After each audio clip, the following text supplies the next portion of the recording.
Hey guys, hope everybody's having a great cast iron Wednesday. I'm going to be making a real easy one because I'm still basically doing everything one-handed. I'm going to be making some biscuits, but I'm going to make the stuffed biscuits. I'm going to take and use cherries on some of them, some of the red raspberry preserves and the other ones, and we shall see how everything's going to come out. Alright, so basically what I'm going to be doing is I'm going to be splitting the biscuit in half. And I'm going to be stuffing it, and then I'll go around the outer edge and kind of like pinch it back down so that it'll seal, and then I'll put them all in the skillet so when it does cook and expands, it actually helps to hold everything close together. So it's basically making like those miniature fruit pies, but this is the butter, so it should make it even taste better. So we'll see how everything comes out. All right, so I've got this one. I put some of the apricot preserves in this one.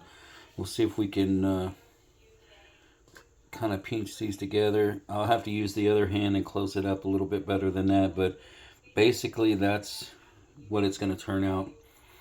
I've done 2 of the raspberry. I'm going to do a few of the apricot, and then I'll do some with the cherries. All right, this is what we came out with. I've got 4 that has cherry, 2 with the raspberry, 2 with the apricot.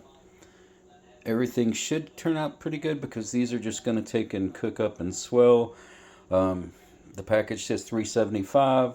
It says 12 to 16 minutes. It'll probably take a couple of extra minutes because of the filling in there. So once the oven gets up to temperature, we'll test it out and see how it's going to look.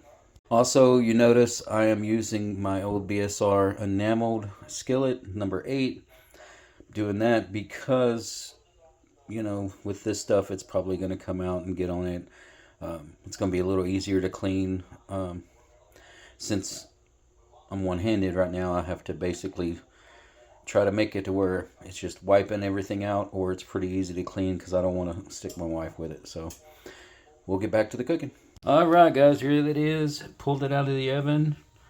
Everything looks like it came out good. Here's one of the cherry ones. It is done. Looks like it just split where I had it filled it up, so it's not a big deal. But everything looks great. We will take and let them cool a little bit, and then I'll get my daughter to try them. Hope everybody has a great day.